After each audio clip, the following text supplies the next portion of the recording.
ये 4 मार्क्स में भी आ सकता है और 6 में भी आ सकता है। और इसका सबसे इंटरेस्टिंग पार्ट ये है कि ये टॉपिक एक तो हम यहाँ पढ़ रहे हैं और सेम टॉपिक अभी ये आगे जब 9 चैप्टर पढ़ेंगे, 3rd unit aggregate demand aggregate supply, उसके अंदर भी कॉमन है। और इसी रीजन से ये कई बार क्या होता है कि मनी बैंकिंग के थ्रू आ जाता है, या फिर मनी बैंकिंग में नहीं आया है टॉपिक मॉनेटरी पॉलिसी, तो फिर ये 9 चैप्टर में आ जाता है। तो ये कॉमन होने की वजह से कहीं ना कहीं ये ज़रूर आएगा, या तो ये 9 चैप्टर से आएगा या फिर ये चैप्टर 6 से आएगा। तो it is very very important topic बच्चे। Now monetary policy by name is clear. Monetary policy, तो मॉनेटरी मतलब which is related to money, और पॉलिसी मतलब रूल्स एंड रेगुलेशन। तो it is the policy which is related to money supply. Basically money से रिलेटेड मतलब जो RBI क्या करता है, मनी सप्लाई करता है। तो बेसिकली मनी से रिलेटेड मतलब मनी सप्लाई से रिलेटेड है। और कौन करता है मनी सप्लाई? आरबीआई। तो बाई आरबीआई हम लगा देंगे। तो what is monetary policy? Monetary policy refers to the policy related to money supply by the RBI। तो by name is clear, monetary policy. तो देखिए यहाँ लिखा हुआ है meaning, monetary policy is the policy concerning the money supply and availability of the credit in the economy. और वो कौन करवाता है? आरबीआई। तो हम बाई आरबीआई भी लिख सकते हैं। तो ये by name is clear what is monetary policy. और इसका अदर नेम है कंट्रोल ऑफ क्रेडिट। तो control of credit by RBI. Control of credit का मतलब ही क्या होता है? मनी सप्लाई होता है। ये इसका अदर नेम, उसका डेफिनेशन। कोई डाउट बताइए? नो, नो ना। सर। अब देखिए बच्चे, इसके अंदर these are the instruments of monetary policy. तो द होल मॉनेटरी पॉलिसी जो है उसके जो इंस्ट्रूमेंट्स है वो कितने पार्ट में डिवाइड कर लेंगे हम? 2 पार्ट्स में डिवाइड कर लेंगे। One is quantitative and then qualitative. तो ये हमारे पास क्या आ गए? ये पार्ट्स आ गए। तो एक बार जब तक मैं फ्लो चार्ट बना रहा हूँ, आपको क्वांटिटी और क्वालिटेटिव ये नोट्स में दे रखा है इनकी definition. Just read out and tell me the one difference between two quantitative and qualitative instruments. Read out everyone. तो टॉपिक क्या है हमारा आज? Monetary policy.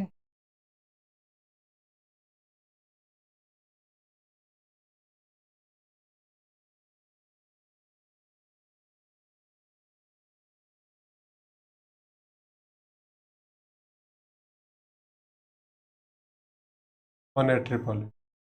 और जो मॉनेटरी पॉलिसी है इसके कितने पार्ट होते हैं? There are 2 main parts. First is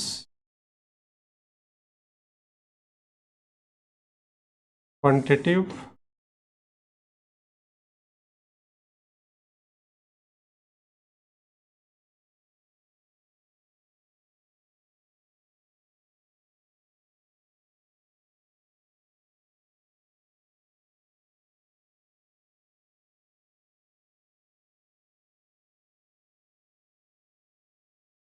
बिल्कुल सही आंसर।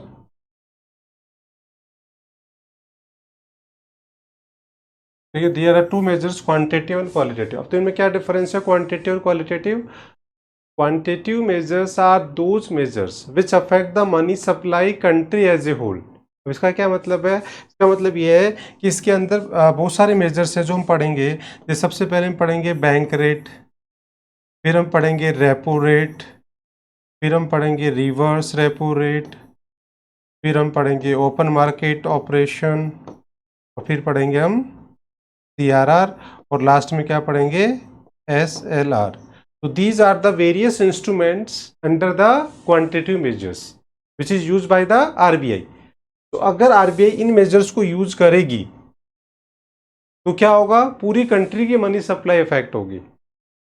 जैसे आगे हम पढ़ेंगे बैंक रेट, आर ये क्या होते हैं डिटेल में पढ़ेंगे सब, और कैसे होगी वो सारा पढ़ेंगे। बट अभी आपको इतना समझना है कि quantitative measures are those measures which affect the money supply in a country as a whole.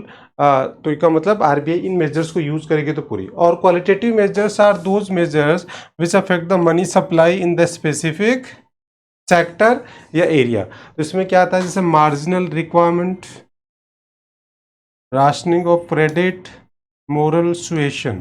तो ये ऐसे फैक्ट इंस्ट्रूमेंट्स है जिनको अगर आरबीआई चेंज करेगा, marginal requirement, rationing of credit, moral suasion, then the money supply जो change होगा वो स्पेसिफिक सेक्टर में ही चेंज होगा या स्पेसिफिक एरिया में ही चेंज होगा, पूरी कंट्री में मनी सप्लाई चेंज नहीं होगा। सो आई होप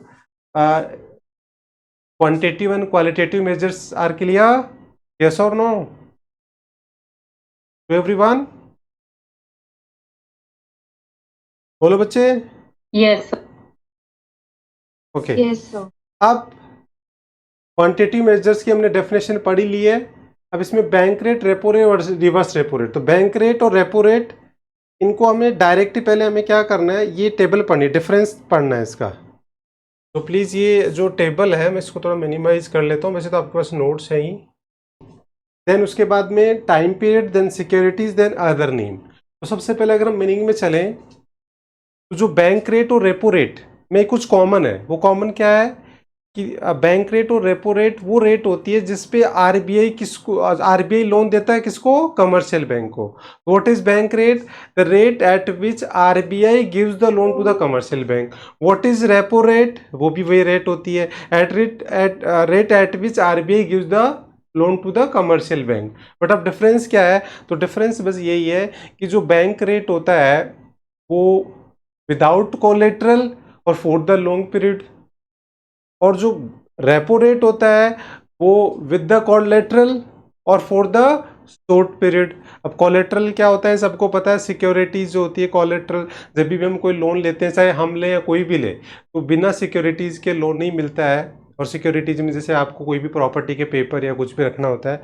तो दोनों में बस मेनली जो डिफरेंस है डेफिनेशन का, वो यही है कि bank rate is the rate at which RBI gives the loan to the commercial bank without any collateral for the long period, and the repo rate is the rate at which RBI gives the loan to the commercial bank, ठीक है, with the collateral या against the collateral for the short period। Basically definition तो ये दे रखा है। अब उसी के बाद देखो डिफरेंस जो हम करते हैं तो वो हम बेसिस ही बनाते हैं, बाकी डेफिनेशन में भी आ ही जाता है। तो उसके बाद में टाइम पीरियड, तो ये लॉन्ग रन के लिए है, ये शॉर्ट, हालांकि मीनिंग में भी है बट ये अलग से हमारा क्या बन सकता है, बेसिस ऑफ डिफरेंस ही बन सकता है, टाइम पीरियड। देन उसके बाद में securities, bank rate does not allow any facility of repurchase security, और repo rate allow the repurchase of security and the holder security can be repurchase at the later time. तो इसका मतलब हम ये कह सकते हैं कि in the bank rate there is no need any securities, but in the repo rate there is a securities needed. इसका मतलब बेसिकली यही है ना। अब इसी वजह से इसका अदर नेम हो गया कि bank rate is also called the rate of discount. मतलब क्यों? क्योंकि उसमें आपको कोई भी रिपर्चेज आपको नहीं करना है, कोई भी सिक्योरिटीज आपको रखनी नहीं है, फ्यूचर में वापस आपको कुछ नहीं करना है। बट बैंक रेट में, रेपो रेट में क्या होता है, रेपो रेट में जैसे मान लो आज आपने लोन लिया एज ए कमर्शियल बैंक, तो आपको सिक्योरिटीज रखनी है। अब पहले से आरबीआई बोल देता है कि इतने टाइम के बाद, जैसे after 6 month, 1 year, what ever जो भी टाइम होगा, ये सिक्योरिटीज आपको वापस परचेज करनी है। मतलब आरबीआई चाहता है कि ये शॉर्ट पीरियड के लिए हम आपको लोन दे रहे हैं, फिर बाद में आपको सिक्योरिटीज लेनी है और मेरा पैसा वापस देना है। तो इसीलिए इसको बोलते हैं रेट ऑफ, इसे इसमें करेक्ट कर लेना बच्चे, रिपर्चेज रेट बोलते हैं। Repo rate is known as a repurchase rate. तो ये आप इसमें चेंज कर लेना, repo rate often lower than the bank rate, ये नहीं करना, इसमें आपको रिपर्चेज रेट लिखना है। अदर नेम के बेसिस पे कर रहे हैं ना, तो repo rate is known as a repurchase rate, और ये क्या कहलाता है, रेट ऑफ डिस्काउंट। तो आई होप ये 4 बेसिस समझ में आ गए क्या? बोलो बच्चे। Yes, sir. Yes, sir. It's clear to everyone? Any doubt? Anyone? No, sir, it's clear. Okay. ना उसके बाद फिर बच्चे नेक्स्ट आता है कोलेट्रल, जो हम पहले कर ही चुके हैं कि नो कोलेट्रल इज इन्वॉल्व, है ना, and charging the bank rate, the securities bond agreement and collateral are involve. ठीक है ना। उसके बाद में effect on the customer is directly affect, और ये क्या होता है, इनडायरेक्टली अफेक्ट। तो ये directly affect the lending rate offered to the customer, और ये क्या होता है इनडायरेक्टली अफेक्ट द, तो ये इम्पैक्ट वाला पॉइंट दे रखा है।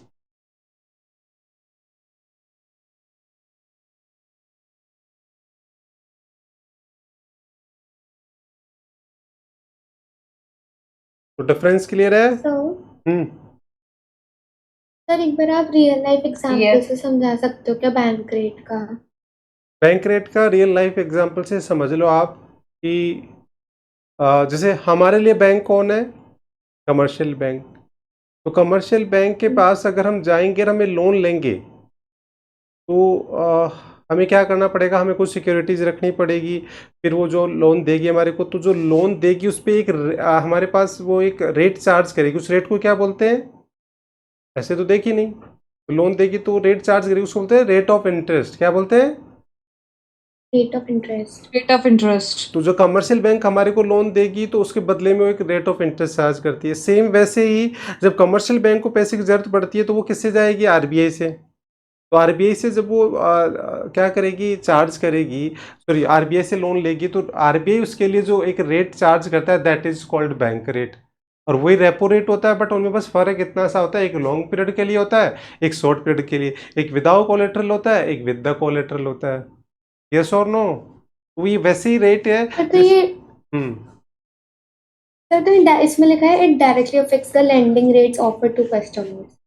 तो हाँ मतलब जैसे कमर्शियल बैंक आरबीआई ने ज्यादा वो rate of interest sorry bank rate लगाई, तो फिर कस्टमर्स पे भी ज्यादा रेट ऑफ इंटरेस्ट एग्जैक्टली लगना वो चालू तुरंत किया। इमिडिएटली क्या होगा? कमर्शियल बैंक उसको कस्टमर पे भी शिफ्ट कर देगी। बट जो रेपो रेट है उसका क्या होता है कि जो कमर्शियल बैंक है वो अपने हिसाब से चेंज कर देती है उसको, है ना, वो उसको पावर होता है कमर्शियल बैंक को। तो वो मतलब इनडायरेक्टली लिंक होती है और ये डायरेक्टली लिंक होती है। Okay sir. और कोई डाउट किसी को?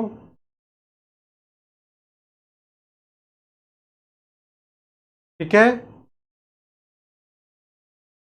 ना? अब Yes. यहाँ जो ये मीनिंग दे रखा है ना बच्चे, इसके अंदर ये थोड़ा चेंज कर लेना, दोनों की डेफिनेशन बताओ क्या चेंज आएगा। यहाँ पढ़ो देखो एक बार दोनों की डेफिनेशन, या एक एक वर्ड और ऐड हो जाएगा। क्या होगा? Bank rate is the rate at which central bank gives the credit to the commercial bank. क्या हो जाएगा इसमें ऐड? ये ऐड कर लेना। क्या ऐड करोगे प्रॉपर डेफिनेशन के लिए? For a long period of time और विदाउट कोलेट्रल। विदाउट ये कोलेट्रल। ऐड कर लेना बच्चे डेफिनेशन में, क्योंकि आप क्या करोगे फिर नोट्स में लिखा हुआ आप वैसे ही याद कर लोगे, तो इसमें नोट्स में इसको ऐड कर लेना प्रॉपर डेफिनेशन। क्योंकि हो सकता है सिर्फ इसके अगर आप ये नहीं लिखो तो मार्क्स कट जाए, तो आप लिख लेना ये आगे। इसमें क्या होगा? रेपो रेट में rate it refer to the rate of market rate of interest at which central bank lend to money for the short period and against the collateral. Against collateral. ये आप चेंज कर लेना definition में। उसके बाद में फिर सबसे इंपॉर्टेंट क्वेश्चन आता है, वो ये आता है। अब ये क्वेश्चन, इसमें जो क्वेश्चन बनता है बेसिकली वो क्या बनता है? अभी तक तो हमने केवल इसका मीनिंग समझा, तो अब इस पे जो क्वेश्चन बनता है वो दो तरीके के क्वेश्चंस बनते हैं। ओके, पावर कट हो गया है मेरे यहाँ, तो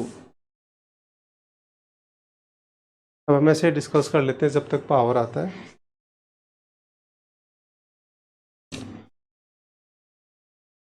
बोर्ड तो दिख रहा होगा आपको ना? Yes, sir. Board clearly दिख रहा है. हाँ, तो बेसिकली क्या होता है कि इस पे there are two type of questions हो सकते हैं। सबसे पहला क्वेश्चन जो है वो क्या हो सकता है? सबसे पहला क्वेश्चन हो सकता है कि how RBI control the money supply through the bank rate या रेपो रेट, ये क्वेश्चन हो सकता है। सेकेंड इस पे बन सकता है कि how RBI control the inflation और deflation in the economy through the bank rate.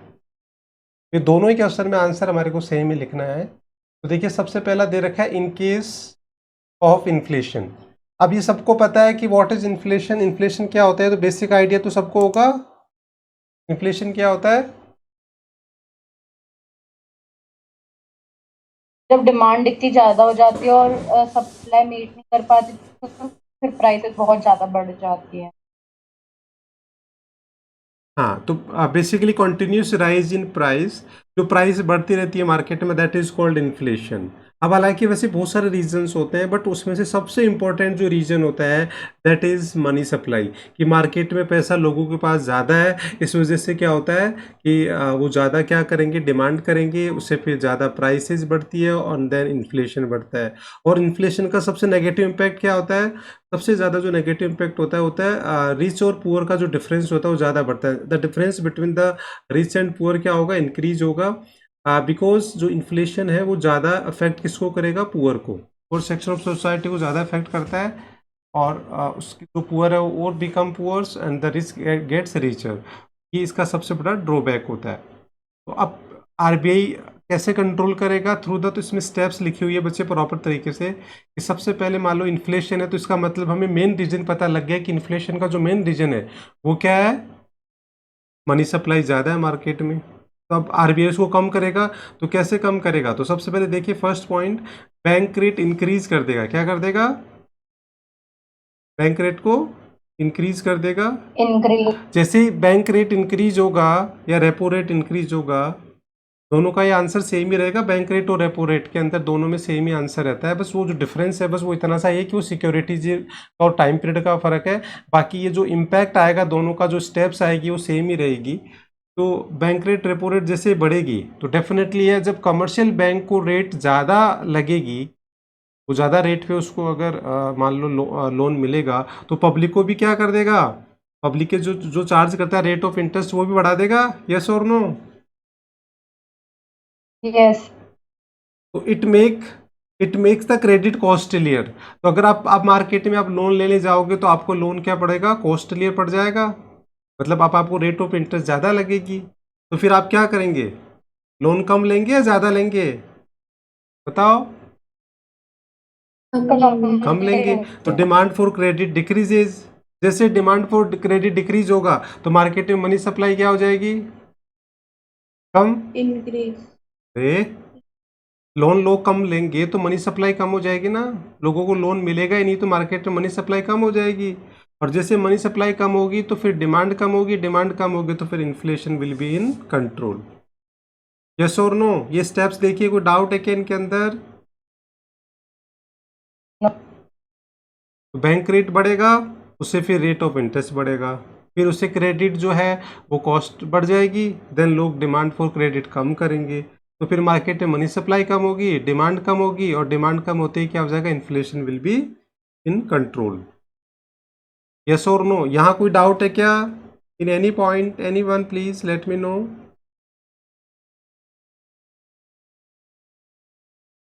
Any No, doubt? sir. Okay, No, sir. तो इसका वाइस वर्सा कर दो।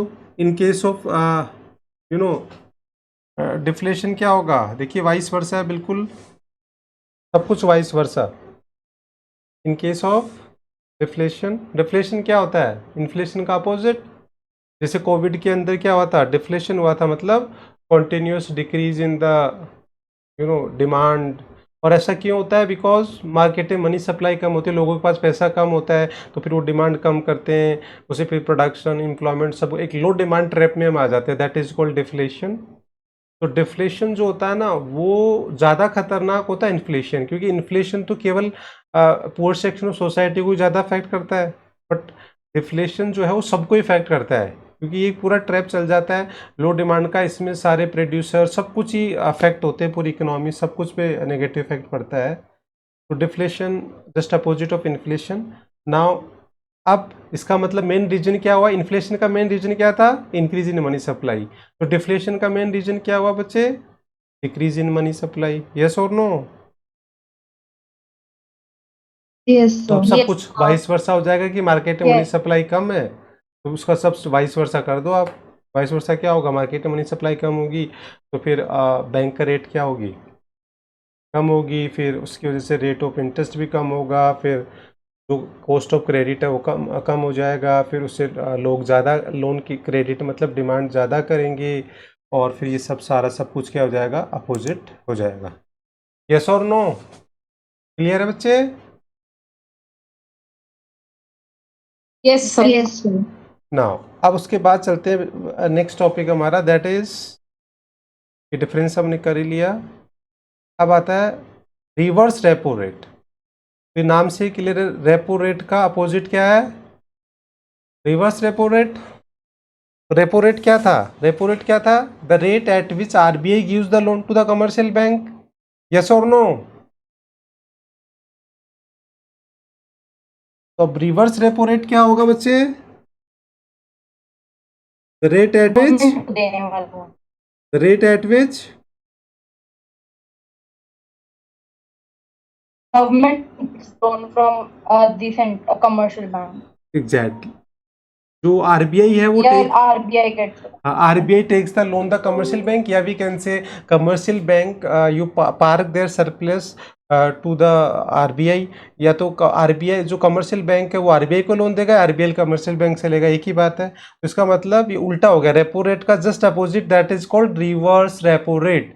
रेपो रेट में तो कमर्शियल बैंक RBI से लोन लेती थी, अब क्या होगा? RBI कमर्शियल बैंक से लोन ले रही है। अब आप ये कहोगे कि सर ऐसा क्यों, आरबीआई को कहाँ जरूरत पड़ेगी लोन की? तो बेसिकली देखो, आरबीआई जो है वो प्रॉफिट मोटिव के लिए काम नहीं करता, वो एक कंट्री में मनी सप्लाई को मैनेज करना, सोशल वेलफेयर करना, कंट्री की ग्रोथ, इसके लिए काम करता है आरबीआई। यस और नो? जबकि Yes, sir. कमर्शियल बैंक इसके लिए काम करता है ओनली फॉर द प्रॉफिट, वो प्रॉफिट मोटिव के लिए काम करता है। अब कमर्शियल बैंक बेसिकली क्या करता है, वहां लोन देगा जहां उसको ज़्यादा प्रॉफिट होगा। अगर पब्लिक से ज़्यादा फायदा हो तो पब्लिक को लोन देगा, या फिर आरबीआई से ज़्यादा फायदा होगा तो आरबीआई। तो आरबीआई क्या करता है, जो रेट ऑफ इंटरेस्ट पब्लिक दे रही है उससे ज़्यादा रेट ऑफ इंटरेस्ट किसको ऑफर कर देता है? कमर्शियल बैंक को। अब कमर्शियल बैंक क्या करेगी, वो तो अपने प्रॉफिट से मतलब है उसको, तो पब्लिक को लोन ना देके किसको लोन दे देंगे? आरबीआई को। और आरबीआई वो लोन इसलिए ले रहा है केवल क्योंकि वो मार्केट में मनी सप्लाई को क्या करना चाहता है? कम करना चाहता है, बिकॉज इन मार्केट में क्या हो रहा है? इन्फ्लेशन हो रही है, इस वजह से। तो आरबीआई क्या करता है, उनको उसी रेट से भी ज़्यादा रेट दे देता है जो मार्केट में रेट ऑफ इंटरेस्ट मिल रही है। तो फिर कमर्शियल बैंक के पास जो भी पैसा होगा, वो सारा सरप्लस जो पैसा है वो सारा का सारा किसको पार कर देगी, कहाँ कहाँ डिपॉजिट कर देगी? आरबीआई के पास। तो बेसिकली यही कॉन्सेप्ट है इसमें। तो रिवर्स रेपो रेट क्या? Rate of interest at which the RBI borrows from the different banks for the short period. ना उसके बाद हाउ टू वर्क, ये कैसे काम करेगा in case of inflation deflation. तो देखिए इसमें बस एक दो पॉइंट अलग है, बाकी सारा सिस्टम वही है, वही सारे पॉइंट होंगे। तो सबसे पहला रिवर्स रेपो रेट बढ़ानी पड़ेगी इन केस ऑफ इन्फ्लेशन, क्योंकि आरबीआई क्या चाहता है कि वो कमर्शियल बैंक पब्लिक को लोन ना दे के किसको लोन दे? आरबीआई को। तो इसलिए उसको रिवर्स रेपो रेट को बढ़ाना पड़ेगा। फिर उससे क्या होगा, more fund are park by the commercial bank with the RBI to generate interest income. तो देखेंगे कि यार आरबीआई के पास दे दो पैसा, हमारे को ज़्यादा पैसा मिल जाएगा। वो सारा का सारा पैसा कमर्शियल बैंक जो है पब्लिक को ना देके किसको दे देगा? आरबीआई को। ना उससे क्या होगा, फिर लेस फंड आर यूज्ड। अब कमर्शियल बैंक जो भी प्राइमरी डिपॉजिट आएगी वो सारा का सारा कहाँ रख रही है? अब आरबीआई के पास। तो अब कमर्शियल बैंक के पास जो है वो जो प्राइमरी डिपॉजिट है वो फंड सारा का सारा क्या चला गया? आरबीआई के पास। अब उनके पास सारा फंड कम हो गया, तो जो फंड कम होगा तो फिर वो क्रेडिट क्रिएशन भी नहीं करेगी, क्रेडिट क्रिएशन नहीं करेगी तो सीआरआर भी नहीं रखना पड़ेगा। तो ये सीआरआर, क्रेडिट क्रिएशन, ये सब क्या हो जाएगा? डिक्रीज हो जाएगा। मतलब पब्लिक को पैसा नहीं दे रही है, क्योंकि अब उसके पास पैसा है ही नहीं, वो सारा पैसा कहाँ जा रहा है? आरबीआई के पास। तो इसका मतलब नेक्स्ट पॉइंट है कि less funds are used as CRR fund with the RBI for the creation of credit. तो इसलिए क्या होता है कि वो सीआरआर कम रखेगी। क्यों? सीआरआर कब रखना होता है? सीआरआर तो तब रखना होता है जब आप पब्लिक को लोन देते हो। तो अब आप पब्लिक को लोन कहाँ से दोगे? आपके पास पैसा ही नहीं है। तो जब आप पब्लिक को लोन ही नहीं देखोगे तो आपके सीआरआर भी आपका कम होगा। और इसका रीज़न क्या है? क्योंकि आपने अपना सारा पैसा कहाँ दे दिया? आरबीआई को दे दिया। और आगे के पॉइंट सारे सेम है। तो अब जब मार्केट में मनी, जब क्रेडिट क्रिएशन होगा ही नहीं, मार्केट में मनी सप्लाई होगी नहीं, तो डेफिनेटली क्या होगा? डिमांड कम होगी, उससे फिर इन्फ्लेशन कम होगा, मनी सप्लाई कम होगी, डिमांड कम होगी, इन्फ्लेशन इन कंट्रोल। बताइए क्लियर है क्या ये पॉइंट्स? Yes, sir. ना उसके बाद का वाइस वर्सा कर दो इन केस ऑफ डिफ्लेशन। सारा वाइस वर्सा है, देखिए बिल्कुल वाइस वर्सा। बस इसमें भी क्या होता है, एक पॉइंट तैयार करना होता है इन केस ऑफ इन्फ्लेशन। और कॉन्सेप्ट को समझना होता है, बाकी सारा वाइस वर्सा करना होता है। 50% बर्डन तो वैसे ही ख़त्म हो गया कि एक टॉपिक को समझो, एक कॉन्सेप्ट को, इंस्ट्रूमेंट्स को, और उसका एक पार्ट कर लो, दूसरा वाइस वर्सा कर दो। यस और नो? क्लियर है क्या ये?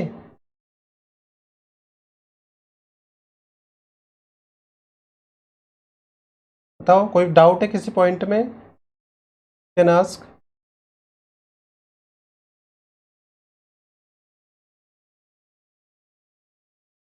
हेलो।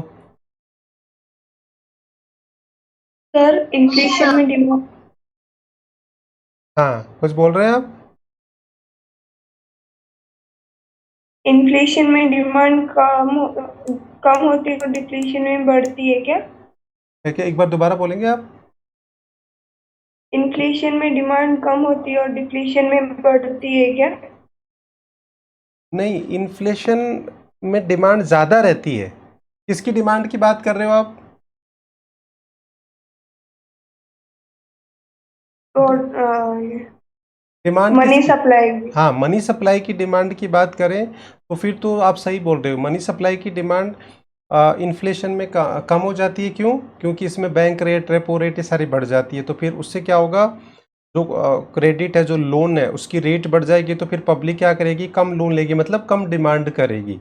तो क्रेडिट की डिमांड तो कम होती है। बट अगर हम ये देखें कि इन्फ्लेशन क्यों होता है, तो इसका मतलब जो हमारी गुड्स एंड सर्विसेज की डिमांड होती है वो ज़्यादा होती है, इस वजह से इन्फ्लेशन होता है। और वो क्यों होती है? बिकॉज मार्केट में मनी सप्लाई ज़्यादा होती है। तो ये गुड्स एंड सर्विसेज की डिमांड तो ज़्यादा होती है इन्फ्लेशन में, बट क्रेडिट की डिमांड, उसको कंट्रोल करने के लिए फिर क्रेडिट की डिमांड को क्या करना पड़ता है, कम करना पड़ता है आरबीआई को। आई होप इट्स क्लियर। यस। और कोई डाउट? ओके, अब चलते हैं हम ओपन मार्केट ऑपरेशन। तो देखिए, ओपन मार्केट ऑपरेशन ये बाय नेम ही क्लियर है। ओपन मार्केट ऑपरेशन मतलब जिसके अंदर ओपनली, मतलब आरबीआई डायरेक्ट पब्लिक से डील करता है। ओपनली, ओपन मार्केट ऑपरेशन मतलब अब इसमें कमर्शियल बैंक नहीं आ रहा है। अब इसमें डायरेक्ट क्या हो रहा है, जो आरबीआई है वो किससे डील कर रहा है, पब्लिक से। अब वो क्या डील करता है, वो buying and, open market operation क्या हो गया, buying and selling of securities. Open market operation क्या है, buying and selling of securities by the commercial bank on the behalf of government. तो आरबीआई क्या करता है, कमर्शियल जो गवर्नमेंट है उसकी जो सिक्योरिटीज होती है, अब ये सिक्योरिटीज जैसे T bills, treasury bills, bonds, ये गवर्नमेंट की सिक्योरिटीज होती है। अभी क्या होती है, टी बिल्स और बॉन्ड्स बेसिकली क्या होता है कि मान लो आप इन्वेस्टर, आपके पास पैसा है, तो आप इन्वेस्ट करना चाहोगे पैसे को। दो ऑप्शन आपके पास, एक तो आप खर्च करोगे और एक आप इन्वेस्ट करोगे। तो लोग क्या करते हैं, ज़्यादा लगता है कि यार इन्वेस्टमेंट कहीं अच्छे ऑप्शन नहीं है, तो वो क्या करते हैं, फिर खर्च ज़्यादा करने लग जाते हैं। जो खर्च करेंगे तो उससे मार्केट में फिर क्या होगा, इन्फ्लेशन और ये प्रॉब्लम होगी। तो आरबीआई क्या करता है कि उनको एक ऑप्शन दे देता है इन्वेस्टमेंट का, क्योंकि देखो आरबीआई जो है और गवर्नमेंट उनको ऑप्शन देता है। तो गवर्नमेंट की में कोई भी पैसा आप गवर्नमेंट में इन्वेस्ट करोगे तो आपका सेफ होता है। हालांकि रिटर्न थोड़ा कम मिलता है, बट वो सबसे सेफ पैसा होता है कि वो आपको पैसा कभी भी डूबेगा नहीं, वो आपको पैसा मिलेगा ही मिलेगा। तो ऐसे गवर्नमेंट क्या करती है, ऑप्शन देती है सिक्योरिटीज़ का, कि वो क्या करती है, पब्लिक को ऑप्शन देती है कि आप 90 डेज़ के लिए, 30 डेज़ के लिए, 40 डेज़ के लिए, 350 60 डेज़ के लिए आप गवर्नमेंट की सिक्योरिटीज़ में इन्वेस्ट कर सकते हैं और आपको इतना रिटर्न मिलेगा। अब उसके लिए गवर्नमेंट, आरबीआई और गवर्नमेंट क्या करती है, प्रोमिसरी नोट, एक पेपर, जैसे सपोज करो मैं आरबीआई हूँ या गवर्नमेंट हूँ और आप पब्लिक है, तो मैं आपको एक क्या करूँगा, एक पेपर पे लिख के दे दूंगा कि इतना पैसा आपने मेरे को दिया और इतने टाइम के लिए दिया, और इसके बाद में आपको इतना पैसा आपको वापस मिल जाएगा। तो मैं पेपर पे सारा टर्म्स कंडीशन सब लिख के दूंगा। That is called securities, that is called T bills, that is called bonds. तो गवर्नमेंट की सिक्योरिटीज क्या होता है, एक प्रोमिसरी नोट होता है, एक पेपर होता है जो आपके पैसे के अगेंस्ट में आपको मिलता है।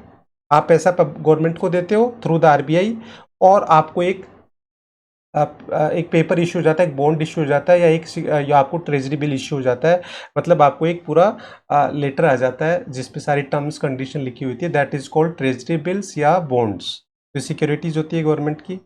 अब गवर्नमेंट क्या करती है, गवर्नमेंट और आरबीआई, गवर्नमेंट को और आरबीआई को लगता है कि यार मार्केट में मनी सप्लाई को क्या करना है, कम करना है। तो अब वो लोग क्या करते हैं, जो उस रिटर्न बढ़ा देते हैं उस पे, जो गवर्नमेंट सिक्योरिटीज़ है ना उन पे रिटर्न बढ़ा देते हैं कि यार अगर आप ऐसा गवर्नमेंट की सिक्योरिटीज या बॉन्ड में लगाओगे, टी बिल्स में, ट्रेजरी बिल्स और बॉन्ड्स में, तो आपको रिटर्न बहुत ज़्यादा मिलेगा। मतलब तो अब आपके पास ऑप्शन आ गया कि यार हम खर्च करें पैसे को या हम इसको इन्वेस्ट करें। तो फिर लोग देखते हैं कि यार अच्छा रिटर्न मिल रहा है, ठीक है, तो अपन क्या कर लेते हैं, इन्वेस्ट कर देते हैं। तो वो लोग क्या करते थे, गवर्नमेंट सिक्योरिटीज को खरीद लेते हैं।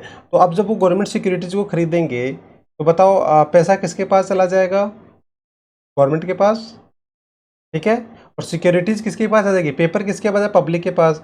और अब लोग डिमांड अपने आप ही कम, क्योंकि लोगों के पास पैसा रहेगा नहीं, वो डिमांड करेंगे नहीं, तो फिर इन्फ्लेशन अपने आप क्या हो जाएगा, कंट्रोल हो जाएगा। तो देखो सबसे पहले इसका मीनिंग देखिए, open market operation refer to the sale and purchase of securities in the open market, मतलब directly by the central bank. और इसके आगे चाहो तो आप ये भी लगा दो, on the behalf of government. वो सिक्योरिटीज तो गवर्नमेंट की होती है, बट आपने पढ़ा था कि central bank is the bank of the government, पढ़ा था बैंकर्स Yes, sir. तो वो उसका बैंक का काम करता है उसके लिए। तो पहले तो मीनिंग समझ में आ गया कि ओपन मार्केट ऑपरेशन का सबको। इसमें तो बस आपको इतना सा देखना है कि buying and selling of securities, yes और नो, मीनिंग क्लियर है। Yes, sir. अब how to work in case of inflation और डिफ्लेशन। तो देखिए सबसे पहले government, in case of inflation क्या होगा, government securities are sold by the central bank in the open market operation. अब वो सोल्ड होगा तो ऐसे ही तो होगा नहीं, क्योंकि ऐसे तो लोग ज़बरदस्ती थोड़ी खरीदेंगे। तो गवर्नमेंट सिक्योरिटीज पे क्या कर देगा, जो गवर्नमेंट है ना अपनी सिक्योरिटीज पे रिटर्न बढ़ा देगा। मतलब आप अगर गवर्नमेंट सिक्योरिटीज को खरीदोगे तो आपको बहुत ज़्यादा प्रॉफिट होगा, तो इसलिए फिर लोग अपने आप ही क्या कर लेंगे, उसको खरीदना स्टार्ट कर देंगे। तो government securities are sold by the central bank in the open market operation. अब इससे क्या होगा, मालूम मैं गवर्नमेंट हूँ और आप पब्लिक है, मैं आपको सिक्योरिटीज दे दूंगा, तो आपके पास क्या गया, सिक्योरिटीज, और मेरे पास क्या आ गया, रुपीज। तो बताओ मार्केट में मनी सप्लाई कम होगी या बढ़ेगी, कम होएगी। कम होगी ना। दो रीजन से कम होगी, एक तो लोग डायरेक्ट पैसा क्या कहाँ करेंगे, इन्वेस्टमेंट। इन्वेस्ट कर दिया। दूसरा अब जो लोग है ना डायरेक्ट बैंक को दे देंगे, उधर कमर्शियल बैंक में पैसा नहीं रखेंगे, वो प्राइमरी डिपॉजिट भी नहीं रखेंगे, तो जो कमर्शियल बैंक की प्राइमरी डिपॉजिट है वो भी निकाल के वहां लगा देंगे। तो अब कमर्शियल बैंक भी क्रेडिट की रेशियो नहीं कर पाएगी, ठीक है, आ रहा है समझ में। अब इसमें क्या क्या आ गया, जी sir. सबसे पहले क्या हो गया देखो इसमें कि बैंक रेट क्या करेगी, गवर्नमेंट क्या करेगी, government securities are sold by the central bank. तो जैसे सेंट्रल बैंक जो है वो गवर्नमेंट की सिक्योरिटीज को पब्लिक को बेच देगी। अब पब्लिक को जैसे सिक्योरिटी बेचेगी उससे क्या हो जाएगा, फिर second point, of the liquidity, मतलब लिक्विडिटी कम हो जाएगी मार्केट में, and lead to fall in the cash reserves of the commercial bank. तो अब ये पैसा क्या होगा, कमर्शियल बैंक्स में जो लोग अगर मालूम लिक्विडिटी होती है तो कमर्शियल बैंक में डिपॉजिट करवाते, तो वो उन्होंने कमर्शियल बैंक में डिपॉजिट ना करवा के किसको पैसा दे दिया, गवर्नमेंट को। तो अब फिर उसके बाद क्या होगा, फॉल इन क्रेडिट क्रिएशन। तो कमर्शियल बैंक के पास प्राइमरी डिपॉजिट आएगी नहीं तो क्रेडिट क्रिएशन कहाँ से करेगी, और उसकी वजह से फिर क्या हो जाएगा, fall in money supply and inflation will be in control. बताओ कोई डाउट है क्या, टेल मी। No, sir. और इसका वाइस वर्सा ही है, इसका वाइस वर्सा क्या हो जाएगा, इन केस ऑफ डिफ्लेशन। तो एक पॉइंट आपको करना होता है, बाकी तो सब कुछ वाइस वर्सा है, ठीक है। Yes. किसी को डाउट है तो बता सकते हैं किसी भी पॉइंट में। ओपन मार्केट देखो, ओपन मार्केट ऑपरेशन को ब्रीफ में बात करें तो ओपन मार्केट ऑपरेशन मतलब buying and selling of securities by the RBI on the behalf of government. अब इन केस ऑफ इन्फ्लेशन और इन केस ऑफ डिफ्लेशन, तो इन केस ऑफ इन्फ्लेशन क्या होता है, मनी सप्लाई ज़्यादा होता है तो उसको कम करने के लिए सिक्योरिटीज को सेल करना पड़ेगा, और इन केस ऑफ डिफ्लेशन बाई करना पड़ेगा। बाकी सारी स्टेप्स क्या है, सब सेम ही है जो आपने बाकी पे पढ़ी।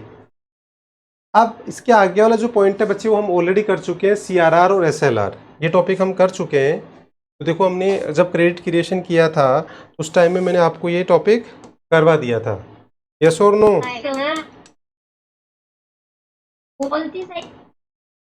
हेलो, हाँ सर थोड़ा रोड पे पानी वगैरह भरा हुआ है तो मैं अभी थोड़ा जल्दी जाऊंगी नहीं ट्यूशन में, नहीं, जा अभी सकती हूँ क्या? अभी थोड़ा वेट करो, एक टॉपिक थोड़ा सा मैं ब्रीफ में बता दूं, ये मेरा बोर्ड को क्या होगा। ओके, अभी एक बार थोड़ा सा वेट कर लो आप।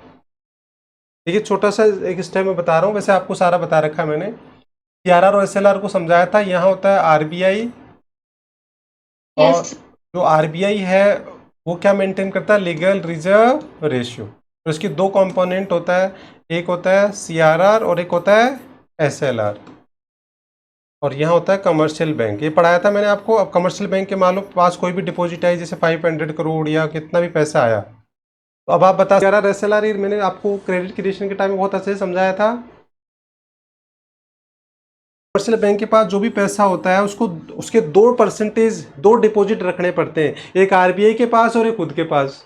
इसी इजी और मैं क्या समझा सकता हूँ बताओ, कि कमर्शियल बैंक के पास जो भी पैसा आएगा उसका एक परसेंटेज, एक डिपॉजिट कमर्शियल बैंक को 2 जगह रखना पड़ेगा, एक आरबीआई के पास और एक खुद के पास। अब जो आरबीआई के पास रखेगा वही सीआरआर है, जो आरबीआई के पास रखेगा commercial bank in the form of, वो क्या हो गया सीआरआर, और जो खुद के पास रखेगा वो क्या हो गया एसएलआर हो गया। ये समझाया था। और मिला, आपने तो मेरे को दोबारा भी पूछा था कि सर ये मेरे को समझ में नहीं आया, एक बार बताना, फिर मैंने वापस बताया था आपको, मेरे को इतना भी याद है। सिंपल सी बात है, सर बिल्कुल लेकिन बहुत बहुत ही सिंपल सा कॉन्सेप्ट है कि कमर्शियल बैंक के पास जो भी पैसा आएगा उसकी 2 डिपॉजिट कमर्शियल बैंक को रखनी पड़ती है, एक आरबीआई के पास और एक खुद के पास। तो अब इसको बस अंग्रेजी इसका कन्वर्ट करना है, तो क्या होगी इसकी अंग्रेजी, what is CRR, CRR is a certain percentage of total deposit of commercial bank which is kept with the RBI. What is SLR? अब ये तो आप ही बताओ, SLR क्या होगा? सर ये एसएलआर कमर्शियल बैंक ही है जो अपने आप पैसे रखता है। हाँ तो क्या होगा, it is a certain Percentage. percentage, it is a certain percentage of total deposit of the commercial bank which is Yes. kept itself by the commercial bank, वो अपने पास रखेगा। अब बताओ इसमें क्या रॉकेट साइंस है, एक बार समझाने के बाद भी आप भूल गए इसको, तो इसको ढंग से तैयार करो। तो ये डेफिनेशन हमने कर लिया था। अब डेफिनेशन देखो सीआरआर एसएलआर की हमने कर ही ली। बाकी बच्चे ये जो काम करता है जैसे सीआरआर है वो कैसे काम करेगा, इन केस ऑफ इन्फ्लेशन और डिफ्लेशन बिल्कुल same as bank rate repo rate. जैसे बैंक रेट और रेपो रेट काम करता है इन्फ्लेशन डिफ्लेशन में, वैसे सीआरआर काम करेगा और वैसे ही एसएलआर काम करेगा। तो इनकी स्टेप्स को आपको अलग से याद करने की जरूरत नहीं है, मतलब स्टेप्स जो है in case of inflation deflation वो CRR SLR bank rate repo rate reverse repo rate इन सब की मोर एंड लेस क्या है, सेम ही है। तो स्टेप्स आपकी अलग से तैयार करने की ज़रूरत नहीं है। तो स्टेप्स वो ये देखिए, इन case of inflation CRR SLR तो आपको समझ में आ गया। अब इन case of CRR inflation CRR is increase, bank rate भी इंक्रीज होता है, तो वही स्टेप है। फिर decrease in the money supply, तो जैसे सीआरआर बढ़ेगा तो कमर्शियल बैंक को ज़्यादा पैसा किसके पास रखना पड़ेगा, आरबीआई के पास, और इसके पास फिर कमर्शियल बैंक के पास। जैसे फॉर एग्जाम्पल यहाँ देखो, यहाँ मान लो ये 10% हो गया, तो इसका 10% कितना हो गया 50, तो अब कमर्शियल बैंक के पास कितना बचा 450। अब वो क्रेडिट इतने का ही देगा, तो ये 50%, 50 करोड़ तो इसके पास रखना पड़ेगा 10% ऑफ इट। तो मतलब जितना ज़्यादा परसेंटेज आरबीआई के पास रखना पड़ेगा कमर्शियल बैंक उतना ही लोन क्या करेगा, कम करेगा, यस और नो, इंक्रीज होगा। तो decrease in money supply commercial bank ही होगा, क्योंकि वो क्या उनके पास जो डिपॉजिट्स है वो कम रहेगी, आरबीआई को ज़्यादा रखना पड़ेगा। उसके बाद वो सारे पॉइंट वही है सेम, वैसे ही in case of inflation vice versa, वैसे ही फिर एसएलआर का मतलब हमने समझ ही लिया। फिर वो उसमें भी क्या होता है, वही एसएलआर बढ़ेगा, सारी चीज़ वही है। बस एसएलआर सीआरआर का कॉन्सेप्ट क्लियर होना चाहिए। मतलब कुल मिला के अगर मैं कहूँ तो 5 पॉइंट्स, बस कॉन्सेप्ट अलग है, बाकी इनका जो प्रोसीजर्स है इन केस ऑफ, तो कितना ईजी हो गया अब, मतलब क्वांटिटेटिव मेजर्स बहुत ईजी हो गए। पूरे क्वांटिटेटिव मेजर्स में बस 2 टॉपिक ढंग से तैयार करना है, एक बैंक रेट और एक ओपन मार्केट ऑपरेशन। और उनमें भी क्या तैयार करना है, उनके कॉन्सेप्ट और इन केस ऑफ इन्फ्लेशन, एक एक पार्ट उनका तैयार करना है। डिफ्लेशन में तो उनको वाइस वर्सा कर दो। बैंक रेट तैयार हो गया तो सेम वैसे ही क्या हो जाएगा, बस कॉन्सेप्ट अलग है रेपो रेट का और रिवर्स रेपो रेट का, और सीआरआर और एसएलआर का बस डेफिनेशन और कॉन्सेप्ट अलग है, बाकी प्रोसीजर क्या है सेम है इन केस ऑफ इन्फ्लेशन और डिप्रेशन। तो इतना ईजी हो जाता है ये, और मैंने आपको पहले बता दिया था 99% इसका क्वेश्चन आता है, और हमने इसको बहुत ईजी कर लिया, तो इस तरीके से बड़ा इंटरेस्टिंग हो जाता है। तो ये हमने इसका एक पार्ट कर लिया क्वान्टिटेटिव मेजर्स। चलते हैं हम क्वालिटेटिव मेजर्स पे बच्चे। तो देखिए क्वालिटेटिव मेजर्स की अगर हम बात करें तो डेफिनेशन तो हम पहले ही कर चुके थे। Qualitative measures are those measures which affect the money supply in a particular sector और a particular area of the economy. तो वहीं इसका इफेक्ट आता है। अब वो कैसे आता है अभी हम इसके जो कंपोनेंट पढ़ेंगे तो आपको क्लियर हो जाएगा। ये सबसे पहला हमारा टॉपिक है इसमें मार्जिन रिक्वायरमेंट। तो देखिए ये समझिए मार्जिन रिक्वायरमेंट क्या होता है। सपोज आपके हाउस की वैल्यू है 100, क्या है आपके हाउस की वैल्यू क्या है? Hello, am I audible to all? हाँ, तो 100 करोड़ है, ठीक है। तो क्या आपको लोन लेना है तो क्या 100 का लोन मिल जाएगा आपको? अगर आप नहीं मिलेगा तो पूरा लोन नहीं मिलता है। जैसे आपको लोन मिलेगा सपोज 80 करोड़ का, 80 करोड़ का आपको लोन मिलेगा, 100 करोड़ की वैल्यू है। तो यहाँ जो 20% जो मार्जिन रखा, क्योंकि 20% बैंक मार्जिन रख के चलती है, that is called margin requirement. What is margin requirement? बहुत ईजी है समझना। देखिए ये अगर ये समझ में आ गया तो उससे डेफिनेशन बन जाएगी। मार्जिन रिक्वायरमेंट मतलब the difference between the value of assets, आपकी वैल्यू के एसेट्स क्या है ये, and the amount of loan, ये आपको लोन मिल रहा है। तो what is the marginal requirement? The difference between the value of assets and the amount of loan. बताओ डेफिनेशन में कोई दिक्कत है क्या? आप लोग सब इस बात से एग्री करते हैं कि जो हमारे को लोन मिलता है, जब भी हम कोई लोन लेते हैं तो पूरी हमारी जो एसेट्स होती है उसकी वैल्यू के इक्वल नहीं मिलता है। क्यों? इसका रीज़न होता है क्योंकि अगर बैंक ने आपको पूरा एसेट्स के अकॉर्डिंग लोन दे दिया और फिर उसके बाद में आपकी प्रॉपर्टी की वैल्यू मान लो कम हो गई किसी रीज़न से, या आप लोन पे नहीं कर पाए, तो वो तो सारा का सारा लॉस हो जाएगा बैंक को, बहुत बड़ा लॉस हो जाएगा बैंक। तो वो अपने लॉस को मिनिमाइज करने के लिए मार्जिन लेके चलता है, ताकि अगर आप लोन पेमेंट नहीं कर पाए तो उससे प्रॉपर्टी को सेल करके अपना रिकवर कर सके। तो ये एक मार्जिन लेके चलता है। तो आई होप ये मार्जिन रिक्वायरमेंट क्लियर है बच्चे सबको। अब सेकंड क्वेश्चन आता है कि हाउ आरबीआई कंट्रोल इन्फ्लेशन और डिफ्लेशन बाय यूजिंग दिस। तो देखिए इसमें क्या होगा कि जैसे suppose in case of inflation, अगर इन्फ्लेशन है तो इस मार्जिन को क्या करेगा, बढ़ा देगा। इस मार्जिन को जैसे बढ़ाएगा तो बताओ अब कितना लोन मिलेगा? पहले 20% था, तो अब कितना मिलेगा? 70 करोड़ का मिलेगा। अब ये लोन क्या होते हैं, जैसे होम लोन हो गया या पर्सनल लोन हो गया, या तो ये पर्टिकुलर जो लोन्स होते हैं वो पर्टिकुलर सेक्टर में इफेक्ट करेगा, लोन सेक्टर पे इफेक्ट आएगा, पूरी इकोनॉमी में थोड़ी आएगा। जो भी लोन जो लोन लेंगे, और लोन में भी बहुत स्पेसिफिक लोन होते हैं, personal loan, home loan, business loan. तो आप देखो इसको कितना कस्टमाइज कर सकता है आरबीआई, ये पर्टिकुलर सेक्टर पे इसका इम्पैक्ट कर सकता है। पर्टिकुलर जैसे होम लोन में ही मान लो उन्होंने क्या कर दिया, मार्जिन को बढ़ा दिया, बाकी मनी बढ़ाया, तो केवल होम लोन वाले सेक्टर में इफेक्ट आएगा, केवल बिजनेस में आएगा। तो इस तरीके से बड़ा कस्टमाइज है, पर्टिकुलर टारगेट कर इस पे कर सकती है आरबीआई। तो इसका मतलब मार्जिन बढ़ाने से क्या होगा, जैसे मार्जिन बढ़ेगा तो फिर लोगों को लोन कम मिलेगा, लोन कम मिलेगा तो मार्केट में मनी सप्लाई कम होगी, मनी सप्लाई कम होगी तो बाकी स्टेप सारी वही है, डिमांड कम होगी, इन्फ्लेशन कंट्रोल होगा। तो देखिए सब कुछ वही है। सबसे पहले मीनिंग देख लो विथ एग्जाम्पल, या मीनिंग है read out what is margin requirement. इसका मीनिंग और एग्जाम्पल दे रखा है जो मैंने आपको समझाया।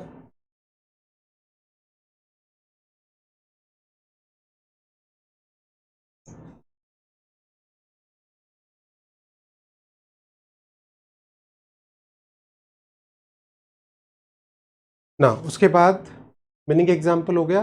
Then in case of inflation how to work. तो देखिए सबसे पहले इन्फ्लेशन में क्या होगा, मार्जिन रिक्वायरमेंट बढ़ेगा, मैंने आपको बताया कि 20 से 30% हो जाएगा।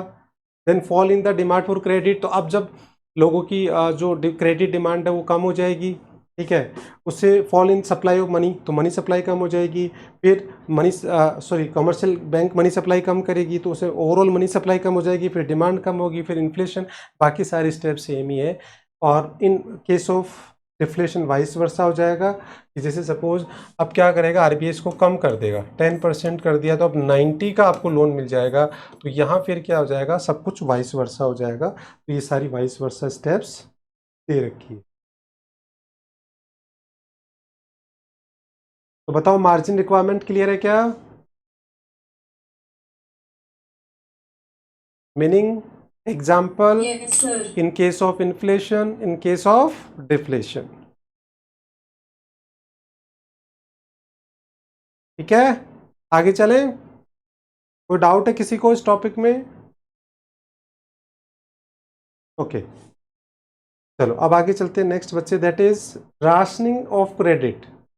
अब आप लोगों को सबको पता होगा राशन कार्ड होता है, राशन कार्ड होता है। राशन कार्ड मतलब जैसे हमारी फैमिली होती है, उस फैमिली मेंबर के अकॉर्डिंग हमारे को एक राशन कार्ड मिलता है, फिर उससे गवर्नमेंट स्कीम्स का हमारे को बेनिफिट मिलता है, पर मेंबर के हिसाब से एक लिमिट के हिसाब से हमारे को सब मिलता है। तो राशन वर्ड मतलब एक लिमिट होता है बेसिकली, राशन का मतलब ही क्या है, लिमिट। तो ये हो गया राशनिंग ऑफ क्रेडिट, तो मतलब limit on credit, by name he clear है। राशनिंग ऑफ क्रेडिट मतलब लिमिट ऑन क्रेडिट। तो इन दिस क्या होता है कि आरबीआई क्या कर देता है, fix the limit for every business activities, कि किसको कितना लोन देना है, किसको नहीं देना है, तो एक लिमिट फिक्स कर देता है। अगर इसको और भी प्रैक्टिकल एग्जांपल से आपको समझना है तो डीमोनेटाइजेशन में आपने देखा था, in the case of demonetisation जब हम मनी विड्रॉल कर रहे थे तो उस पर एक राशनिंग लगा दी थी, एक लिमिट लगा दी थी कि इनिशियल स्टेज पे 2000, फिर 4000, फिर उसको बढ़ाया। क्यों ऐसा क्यों किया गया था, एनी रीज़न? लिमिट क्यों लगा, राशनिंग क्यों की गई थी, लिमिट क्यों लगाई गई थी इन the case, in the demonetisation on the withdrawal of money?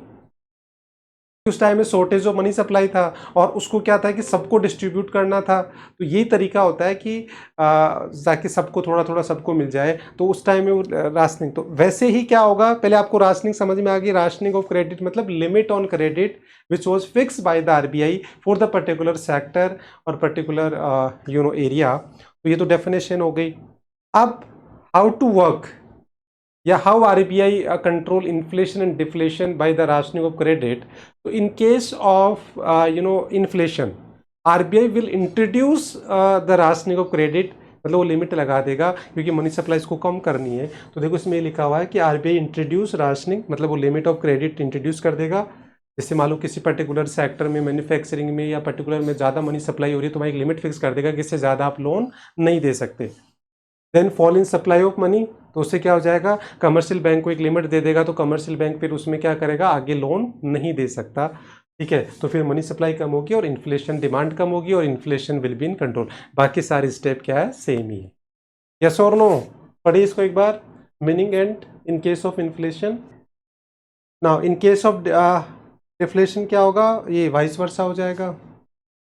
Deflation में बिल्कुल इन्फ्लेशन का वाइस वर्सा करना है। ये पूरा टॉपिक समझ में आ गया क्या? Rationing of credit, rationing word मतलब लिमिट, तो limit on credit. When will RBI introduce the limit, in case of inflation. When withdrawal the limit, in case of deflation. फिर लिमिट लगाने की ज़रूरत ही नहीं है क्योंकि जितनी भी मनी सप्लाई वहाँ तो बढ़ानी है, तो लिमिट लगाने की ज़रूरत ही नहीं है। तो इन केस ऑफ ये विड्रॉल कर लेगा, उसमें क्या करेगा, इंट्रोड्यूस कर देगा। और बाकी सारी स्टेप्स वही है जो हमने बैंक रेट, रेपो रेट उनमें पढ़ा, वही सब कुछ। यस और नो? बस कॉन्सेप्ट समझना होता है। अब ये दो पॉइंट आपने पढ़े, एक तो आपने पढ़ा मार्जिन रिक्वायरमेंट और एक राशनिंग ऑफ क्रेडिट। क्या इससे बिल्कुल क्लियर हो गया क्या कि quantitative measures are those measures which affect the money supply in a particular area? ये बिल्कुल क्लियर हो रहा है, यस और नो? Yes, sir. ये इनका पूरी कंट्री पे इफेक्ट नहीं आएगा, ये बड़े कस्टमाइज्ड है। इनको आरबीआई और कमर्शियल बैंक कस्टमाइज तरीके से यूज़ कर सकती है, क्योंकि हमारी इकोनॉमी में कई बार क्या होता है, पूरी इकोनॉमी की प्रॉब्लम होती है, कई बार क्या होता है पर्टिकुलर सेक्टर की प्रॉब्लम होती है। तो इस तरीके से दोनों ही instruments are very important, country as a whole भी हमें ज़रूरी है और पर्टिकुलर सेक्टर या स्पेसिफिक कस्टमाइज इंस्ट्रूमेंट भी ज़रूरी है ना। उसके बाद बच्चे लास्ट वाला पॉइंट आप बेसिकली देखो, मोरल वर्ड पे जाइए। मोरल सुएशन, मोरल और सुएशंस मतलब ये एक रिक्वेस्ट होता है, एक अपील होती है, एक सजेशन होता है, एक एडवाइस होता है। मोरल सुएशन वर्ड का मतलब क्या हो गया, the similar words are moral suasion, it means it could be in the form of request, suggestion, appeal, advice, ये इस फॉर्मेट में होता है बेसिकली। देखो बाकी सारे तो क्या है, except moral suasion, all instruments of monetary policy are the ordered by the RBI to the commercial bank, वो तो दे और उनको commercial bank has to follow, otherwise RBI क्या करेगा, take the legal action against the commercial bank. तो वो तो सारे ऑर्डर्स है जो उनको फॉलो करना पड़ेगा। बट ये एक ऐसा पॉइंट है मोरल सुएशन जिसमें कमर्शियल बैंक अब उस बस एक सिंपल एक लेटर भेजेगा आरबीआई, और वो लेटर भेजेगा और उसमें एक अपना रिक्वेस्ट सजेशन करेगा, अपील करेगा, रिक्वेस्ट करेगा, एडवाइस करेगा, सजेशन करेगा कि इन case of inflation RBI commercial bank को बोलेगा कि प्लीज़ आप लोग क्या करें, क्रेडिट क्रिएशन कम करिए, मनी सप्लाई कम करिए and try to control the inflation. तो जस्ट रिक्वेस्ट। अब इसमें क्या होता है, कमर्शियल बैंक्स आर फ्री कि वो उसको एक्सेप्ट करे या नहीं करे। मोरल सुएशन मतलब जस्ट है request, appeal, suggestion, advice by the RBI to the commercial bank in case of inflation, money supply must be should be decrease, और in case of deflation it's a vice versa. So I hope it's clear to everyone. देखिए, और this is the optional कि commercial bank, Yes, sir. Commercial bank इसको accept करे भी और नहीं भी करे। सर बट अगर वो नहीं करेगी तो ये तो लीगल एक्शन लेंगे ना, तो नहीं, recommended इसके होगा। अगेंस्ट नहीं होगा, ये है ही मोरल सुएशन, मतलब ये सिंपल बस एक रिक्वेस्ट, अपील, सजेशन है। अब वो कमर्शियल बैंक फ्री रहती है कि उसको एक्सेप्ट करे भी और नहीं भी करे, क्योंकि आप सोचो इतने सारे ऑर्डर्स आरबीआई पहले ही दे रहा है, तो कमर्शियल बैंक तो बिल्कुल परेशान हो जाएगा कि सब कुछ अगर आप ही को करना तो फिर आप ही कर लो हमारी। तो एक तो थोड़ा सा तो उनको सेंस ऑफ वो कहते हैं ना कि एक फ्रीडम्स उनको मिलना चाहिए, तो एक उस तरीके से उनको एक फ्रीडम देना चाहता है आरबीआई कि आप उनको भी लगना चाहिए कि यार हमारा भी कोई रोल है। ठीक है,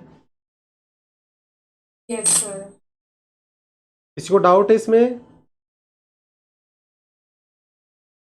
भाई नेम ही No, क्लियर है। sir. मोरल सुएशन मतलब एडवाइस, रिक्वेस्ट, अपील, सजेशन, ये ओके। सो नाउ बच्चे monetary policy is now completed. तो मॉनेटरी पॉलिसी हमने पूरा कंप्लीट कर लिया है, क्वांटिटेटिव मेजर्स, क्वालिटेटिव मेजर्स, ये सारा हमने कर लिया है। अब लास्ट पार्ट आ गया बच्चे चैप्टर का, that is difference between the commercial bank and central bank.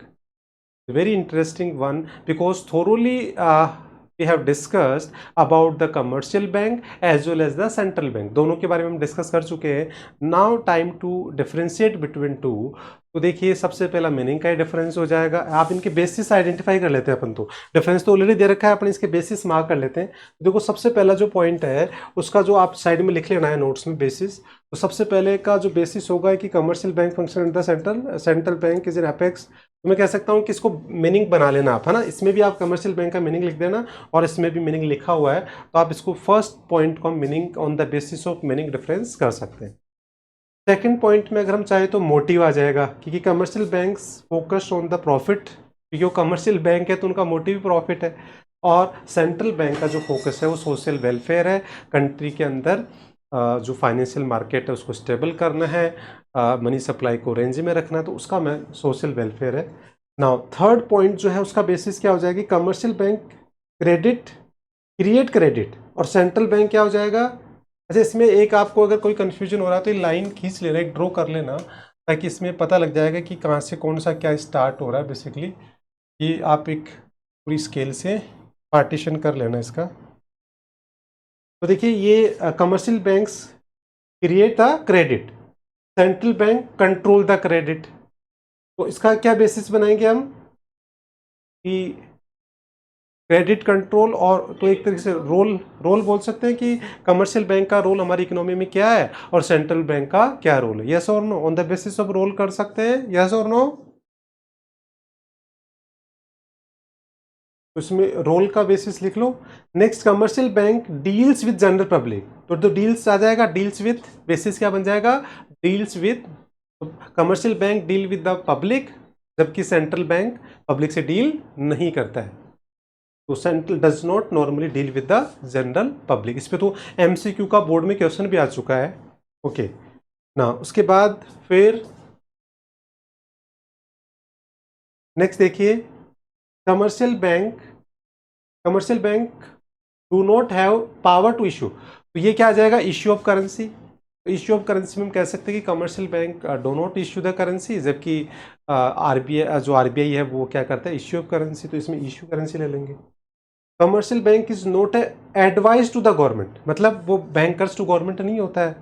तो गवर्नमेंट ले सकते हैं कि कमर्शियल बैंक के पास ये पावर नहीं होता है कि वो गवर्नमेंट को एडवाइस करे, बट एडवाइजर पॉइंट ले सकते हैं। तो commercial bank is not adviser of government, जबकि RBI is the adviser of commercial, sorry RBI is the adviser of government.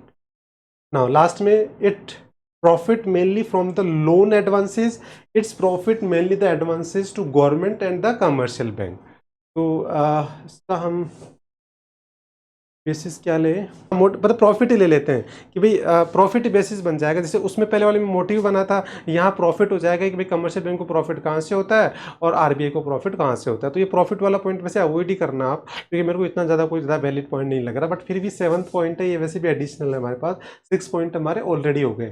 तो any one could repeat for us the key words, basis, sorry not key word, the basis of difference क्या क्या होगा, repeat कर सकते हैं। सबसे पहला point, meaning, motive, फिर role, then deals with, yes yes, to government, adviser to the government, okay, and profit, okay. चलो पहले चैप्टर मनी में चलते हैं। तो मनी चैप्टर की टारगेट स्टडी मैंने पहले बता रखी है, किसी को पता है मनी चैप्टर में? Yes sir. बोलो। सर एक तो drawbacks and functions, yes sir यही है आपने, फंक्शंस और फंक्शन, अब दोनों अलग अलग भी आ सकते हैं और साथ में। तो टारगेट स्टडी दोनों थोड़ी हुए, ड्रॉबैक्स और उनमें से एक करना है। टारगेट स्टडी का मतलब या तो आप ड्रॉबैक्स कर लीजिए, ड्रॉबैक्स अगर आपने अच्छे से कर लिया तो उसका वाइस वर्सा क्या हो जाएंगे, फंक्शंस, या फिर फंक्शंस करके ड्रॉप। तो एक टारगेट स्टडी तो एक ही हुआ ना, दोनों करने की क्या जरूरत है, एक करके दूसरा डेवलप करना आपको। तो हमारी टारगेट स्टडी क्या है, drawbacks of barter system. Drawbacks of barter system को ढंग से कर लो, और हर ड्रॉबैक्स पे हमने 3 पॉइंट्स किए हैं कि उसका मीनिंग, एग्जाम्पल, उसके कोजेज, वैसे ही फिर उसके फंक्शंस में उसका मीनिंग, एग्जाम्पल और उसके सिग्निफिकेंस आ जाते हैं। तो इस तरीके से पैरेलली आपको क्या करना है, एक टॉपिक पे फोकस करना है, या तो फंक्शंस कर लो तो उसका वाइस वर्सा ड्रॉबैक्स कर लो, या डाइव ड्रॉबैक्स करके उसका वाइस वर्सा फंक्शन। तो नॉर्मली अगर, वैसे मैंने देखो अब ये टारगेट स्टडी मैं बता रहा हूँ आपको, मैंने स्कैनर ऑलरेडी दे दिया है, तो आप खुद ही देख सकते हैं। मैं जो टारगेट स्टडी बता रहा हूँ स्कैनर से बता रहा हूँ। तो स्कैनर जो है वो सीबीएसई का क्वेश्चन बैंक है, उससे ऑथेंटिक कुछ नहीं हो सकता। जो मैंने आपको दिया है सीबीएसई का क्वेश्चन बैंक डिफरेंट ईयर्स का, दैट इज कॉल्ड स्कैनर। तो उसके अंदर आप खुद ही चेक कर सकते हो कि सर ने सही बताया कि नहीं बताया। तो आप देखो कि मोस्टली जो 3-4 मार्क्स का क्वेश्चन आता है ज़्यादातर या तो सेंट्रल बैंक के फंक्शन से आएगा, या फिर सॉरी ड्रॉबैक से, इस चैप्टर की बात करें तो। और एक चीज़ आप देखोगे कि ये 20 के अंदर जो है ना 3 to 4 ईयर्स तक ये टॉपिक डिलीट हो चुका था बेसिकली, बार्टर सिस्टम के ड्रॉबैक्स और मनी के फंक्शंस। तो ये आपको 3 to 4 ईयर्स जो है वो अभी जो लास्ट 3-4 ईयर्स है ना, उसमें आपको इसके क्वेश्चंस नहीं दिखेंगे, बट उससे पुराने ईयर्स में आप जाओगे तो इसके बहुत सारे क्वेश्चंस आपको मिलेंगे, क्योंकि ये 20 में डिलीट हो गया था और लास्ट ईयर से ये वापस ऐड हुआ है। तो लास्ट ईयर से ही टॉपिक ऐड हुआ है। तो लास्ट ईयर इसका क्वेश्चन, लास्ट ईयर वाले स्कैनर दे रखा है मैंने, शायद इसका क्वेश्चन आया कि नहीं आया, डोंट नो। एक बार देख के बताएंगे। जिसके बाद स्कैनर है कि अभी जो 2024 में इसका कोई क्वेश्चन आया कि ड्रॉबैक से या फंक्शन से, प्लीज़ एक बार चेक करके बता देना मेरे को। तो अगर नहीं आया तो इस बार फिर पूरे चांसेज है। और वैसे भी हमारे को ये एक इसमें टारगेट स्टडी, तो पूरे चैप्टर में एक तो ये टारगेट स्टडी, और सेकंड एक और बताया था मैंने टॉपिक टारगेट स्टडी का। वैसे तो मेनली इसमें ये टॉपिक है जो बड़ा क्वेश्चन, बाकी सारे टॉपिक ऐसे हैं वैसे, वो बाकी कोई टारगेट स्टडी है ही नहीं। एक M1 को ले सकते हैं, M1 टॉपिक ले सकते हैं मनी सप्लाई में, एक M1 को ले लो और एक ये बस ड्रॉबैक्स, 2 टॉपिक टारगेट स्टडी कर लो। और बाकी पूरा मनी चैप्टर केवल आप रिवाइज करते रहो, बार बार पढ़ते रहो, समझते रहो। अगर इन 2 टॉपिक के अलावा अगर कोई क्वेश्चन आएगा तो आप रीडिंग लगा के जाओगे तो भी आराम से कर लोगे, बट इन 2 को ढंग से तैयार करना है। I hope it's clear. Target study of chapter money already we have discuss. अब चलते हैं हम नेक्स्ट सेंट्रल बैंकिंग, इसमें कमर्शियल बैंक क्वेश्चन। तो देखिए आप स्कैनर देखोगे तो आपको खुद को पता लग जाएगा। क्रेडिट क्रिएशन का क्वेश्चन आता है, यस और नो? क्रेडिट क्रिएशन का क्वेश्चन मोस्ट फ्रिक्वेंटली आता है कि credit, explain the credit creation bye the commercial bank. ये क्वेश्चंस मोर एंड लेस एक ईयर को छोड़ के हर साल आ रहा है ये क्वेश्चन। ठीक है, मतलब 1 ईयर ऑल्टरनेटली आ रहा है, सॉरी ऑल्टरनेटली आता है, कई बार तो कंटिन्यू भी आ रहा है, कई बार ऑल्टरनेट भी आ रहा है। तो एक तो ये टॉपिक हमारा कमर्शियल बैंक में आपको एक ही टॉपिक फोकस करना है, दैट इज क्रेडिट क्रिएशन। ठीक है, क्रेडिट अब उसके बाद देखोगे तो आपके लिए मॉनेटरी पॉलिसी तो इंपॉर्टेंट है ही पूरी, क्योंकि मॉनेटरी पॉलिसी मैंने आपको पहले बता दिया कि इसका क्वेश्चन हमेशा आता है, या तो इस चैप्टर से आएगा या ये आगे 9 चैप्टर में वापस रिपीट होगा ये। तो ये मॉनेटरी पॉलिसी हमारा पूरा ही टारगेट स्टडी है। अब जो फंक्शंस ऑफ सेंट्रल बैंक है उस पर भी क्वेश्चन आता है, तो उसमें हम टारगेट स्टडी ये कर सकते हैं कि उसके स्टार्टिंग के 5 विच आर वेरी इंपॉर्टेंट। ये आप खुद ही देखोगे, आप स्कैनर तो आपको पता लगेगा कि जो फंक्शंस आते हैं ना, हालांकि देखो इनमें से ऑल्टरनेट आता है बेसिकली, कभी फंक्शन कभी मॉनेटरी पॉलिसी, कभी फंक्शन कभी monetary policy. But monetary policy हमारे लिए ज़्यादा इंपॉर्टेंट है, क्यों? क्योंकि मॉनेटरी पॉलिसी का तो क्वेश्चन आना ही आना है। अगर इस चैप्टर से मान लो फंक्शन का क्वेश्चन आया, मॉनेटरी का नहीं आया, तो मॉनेटरी फिर 9 चैप्टर से आ जाएगा। तो मॉनेटरी को तो हमें छोड़ना ही नहीं है। तो ओवरऑल देखा जाए तो मैं कह सकता हूँ कि टारगेट स्टडी हमारे 2 ही टॉपिक है, एक हमारा क्रेडिट क्रिएशन कर लो और एक मॉनेटरी पॉलिसी, ये पूरा टारगेट स्टडी है। सेंट्रल बैंक के जो फंक्शंस है वो स्टार्टिंग के फर्स्ट 4 को मैंने कीवर्ड पे मार्क करता हूँ, थोड़ा सा उनको फोकस करके रखिएगा। बाकी ये चैप्टर मतलब कुल मिला के मैं कहूँ तो इस चैप्टर में तीनों टॉपिक की टारगेट स्टडी है, क्रेडिट क्रिएशन और सेंट्रल बैंक के स्टार्टिंग के first 4-5 functions and monetary policies complete. तो इनमें तो क्या हम ये कह नहीं सकते, क्योंकि देखो आप खुद भी स्कैनर पढ़ोगे तो आपको पता लगेगा कि यार बेसिकली इन तीनों में से कोई सा भी आ जाता है रैंडमली। कभी कई बार क्रेडिट क्रिएशन आ जाता है, कभी कई बार सेंट्रल बैंक के फंक्शंस आ जाते हैं, कभी कई बार मॉनेटरी पॉलिसी आ जाता है। तो इसमें बेसिकली सबसे इंपॉर्टेंट तो मॉनेटरी पॉलिसी है, क्योंकि उसका क्वेश्चन तो वैसे भी आना ही आना है। बाकी इन दोनों में से ऑल्टरनेट आ जाता है कई बार कि या तो क्रेडिट क्रिएशन या फिर सेंट्रल बैंक के फंक्शन, तो छोड़ नहीं सकते, मतलब इनमें तैयार करना ही पड़ेगा आपको। इसमें मैं ज़्यादा कुछ कर नहीं सकता, क्योंकि इसमें बेसिकली कोई प्रेडिक्शंस प्रॉपर है नहीं, कहीं से भी तीनों टॉपिक में से कहीं से भी क्वेश्चन आ जाता है, और बेसिकली 3 ही टॉपिक है इसमें, बाकी सारे और है भी क्या इसमें। ठीक है, तो इसका मतलब आरबीआई के अब इसका मतलब हम कह सकते हैं कि इस बार जो है वो हम 2 टॉपिक इसमें पूरा फोकस कर सकते हैं, एक क्रेडिट क्रिएशन और एक मॉनेटरी पॉलिसी। मतलब सेंट्रल बैंक के फंक्शन से क्वेश्चन आ चुका है लास्ट ईयर, तो इसकी प्रोबेबिलिटी थोड़ी कम हो जाती है। तो अब हम ज़्यादा फोकस हम जो है, छोड़ना तो कुछ भी नहीं है, बट ज़्यादा फोकस हम किस पे कर सकते हैं, ये हमारे को क्लियर हो चुका है कि हम क्रेडिट क्रिएशन कमर्शियल बैंक से ले सकते हैं और सेंट्रल बैंक से मॉनेटरी पॉलिसी पूरी तैयार कर सकते हैं। इन पे ज़्यादा फोकस कर ले, बाकी पढ़ना सब कुछ है, ये बिल्कुल क्लियर हो चुका है। ठीक है, और उधर हम ड्रॉबैक्स बार्टर सिस्टम से भी क्वेश्चन आने के पूरे चांसेस इस बार। तो ये 3 टॉपिक पे आप मेन फोकस रखिए, ड्रॉबैक्स और बार्टर सिस्टम, उसका उल्टा मनी पंग हो ही जाएगा।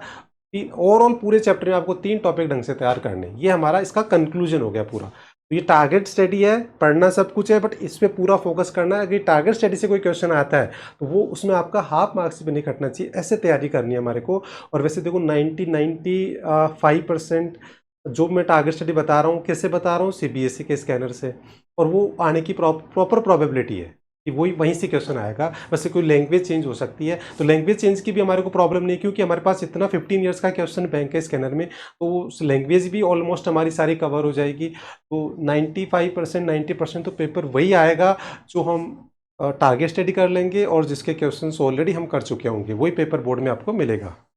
ठीक है।